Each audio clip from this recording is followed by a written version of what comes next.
তো আজকে যে ভিডিওটি টপিক নিয়ে কথা বলবো সেটি হচ্ছে আপনার এলাকার বা আপনার বুথে যিনি বিএলও অফিসার তার নাম এবং ফোন নাম্বার কিভাবে জানবেন এবং আপনাদের যদি কোনো রকম এসআইআর নিয়ে প্রবলেম থাকে বা কোনো রকম জানার থাকে বা আপনাদের ভোটার কার্ড নিয়ে প্রবলেম থাকে তো সেটি সর্ট আউট করার জন্য আপনারা ডাইরেক্ট চাইলে বিএলওদের সাথে কথা বলতে পারবেন, মানে যিনি বুথ লেভেল অফিসার তার সাথে কথা বলতে পারবেন। তো ইতিমধ্যেই আপনারা সবাই জেনে গেছেন যে 4ঠা নভেম্বর থেকে 4ঠা ডিসেম্বর পর্যন্ত প্রতিটি বুথে বা প্রতিটি বাড়ি বাড়ি গিয়ে বুথের বাড়ি বাড়ি গিয়ে বিএলও অফিসাররা ওনারা গণনা ফর্ম নিয়ে যাবেন এবং গণনা ফর্মগুলো আপনাদেরকে পূরণ করতে হবে। তো আপনারা কিভাবে আপনাদের বুথের যিনি বিএলও অফিসার তার নাম এবং ফোন নাম্বার কিভাবে পাবেন, এটি হচ্ছে আজকের মেন টপিক বা আজকের এই ভিডিওটি। তো চলুন আপনার বুথের যিনি বিএলও অফিসার তার নাম এবং ফোন নাম্বার কিভাবে পাবেন সেটা দেখিয়ে দিই। আর বন্ধুরা, আমি আপনাদের সঙ্গে অভিজিৎ আর আপনারা দেখছেন ইন্ডিয়ান বাংলা নলেজ।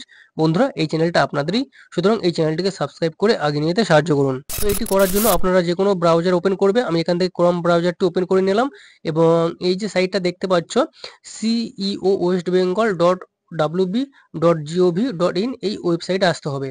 তো এই সাইটে আসার পর আপনাদের সামনে এমন একটি ইন্টারফেস শো করবে এবং এখানে একটা পপ আপ মেসেজ শো করবে। এখানে কিন্তু যে এসআই সম্পর্কে সমস্ত ডিটেলস দেওয়া আছে, আপনারা চাইলে মেসেজটা পড়তে পারেন। তো এখানে মেসেজে বলা আছে বাড়ি বাড়ি গণনা পর্ব সেটি কবে থেকে শুরু হচ্ছে, 4ঠা নভেম্বর থেকে 4ঠা ডিসেম্বর। যে খসড়া ভোটার তালিকা প্রকাশ হবে 9ই ডিসেম্বর। বিএলও অফিসাররা কি করবে, তো 4ঠা নভেম্বর থেকে 4ঠা ডিসেম্বর পর্যন্ত আপনাদের বাড়িতে যাবে এবং আপনাদেরকে 2 কপি করে ফর্ম, মানে আপনাদের পূরণ করার জন্য ফর্মটি দেবে এবং পূরণে আপনাকে সহায়তা করবে। আর আপনাকে কি করতে হবে, ফর্মটি উভয় কপি পূরণ করতে হবে, ফর্মের উপর আপনাদের ছবি আটকাতে হবে। তো এইভাবে কিন্তু ডিটেলসটা দেওয়া আছে। তো আপনারা ভালো করে মেসেজটা পড়ে নিতে পারেন। তো এখান থেকে যে গুণ চিহ্নটা আছে এখান থেকে এটা কেটে দেবেন। কেটে দিলে তো আপনাদের সামনে ইলেকশন কমিশনের যে অফিসিয়াল ওয়েবসাইট সেটা কিন্তু পুরোপুরি ভিজিবল হয়ে যাবে। তো এখান থেকে উপরে দেখো যে ডান সাইডে মেনু বলে যে অপশনটা আছে, এই যে মেনুতে আপনাদের ক্লিক করতে হবে।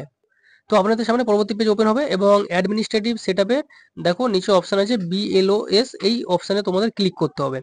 তো এখানে ক্লিক করলে আপনাদের সামনে একটি পিডিএফ ফর্ম ওপেন হবে, মানে পিডিএফ ওপেন হবে। দেখো পিডিএফ এর পাতা হচ্ছে 1526টা, কিন্তু এখানে টোটাল পেজ আছে। তো এখান থেকে যত আমাদের ওয়েস্ট বেঙ্গলের ডিস্ট্রিক্ট আছে এবং তার অ্যাসেম্বলি আছে এবং অ্যাসেম্বলি নেম আছে এবং পার্ট নাম্বার আছে, সমস্ত কিছু এখানে দেখতে পাবে। প্রথমে যেমন ডিস্ট্রিক্ট আছে, ডিস্ট্রিক্ট মানে এখানে দেখো কোচবিহার প্রথম ডিস্ট্রিক্টে শো করছে, তারপর হচ্ছে কোচবিহারের যে অ্যাসেম্বলি নেম সেটা দেখতে পাচ্ছ এবং অ্যাসেম্বলি নেম এবং নাম্বার এটা দেখতে পাচ্ছ, ঠিক আছে। এবং তার পার্ট নাম্বারটা দেখতে পাচ্ছ এবং এই যেমন কোচবিহারে যে পার্ট নাম্বার আছে, এই যে পার্ট নাম্বারে যিনি বিএলও অফিসার তার নাম হচ্ছে রাজেশ রয়। তো ওনার হচ্ছে ফোন নাম্বার হচ্ছে মোবাইল নাম্বার, এই হচ্ছে তার ফোন নাম্বার। তো এইভাবে কিন্তু আপনাদেরও ডিস্ট্রিক্ট এইভাবে কিন্তু খুঁজে বার করতে হবে। তো এইভাবে কিন্তু আপনারা পুরো আপনাদের যে ডিস্ট্রিক্ট আছে সেই ডিস্ট্রিক্ট অনুযায়ী কিন্তু আপনারা আপনাদের বিএলও নেম এবং নাম্বার আপনারা এখান থেকে বার করতে পারবেন এবং তাদের সাথে কন্ট্যাক্টও করতে পারবেন এবং আপনাদের যদি কোনো প্রবলেম থাকে সেই প্রবলেমটা সর্ট আউটও করতে পারবেন। তো বন্ধুরা, ভিডিওটি এই পর্যন্ত ছিল। ভিডিওটি ভালো লাগলে অবশ্যই লাইক কমেন্ট শেয়ার করবে এবং আপনারা কোন ডিস্ট্রিক্ট থেকে দেখছেন অবশ্যই আমাকে কমেন্ট করে জানাবেন। তো নেক্সট ভিডিওতে দেখা হচ্ছে, ততক্ষণের জন্য টেক কেয়ার, জয় হিন্দ, বন্দে মাতরম।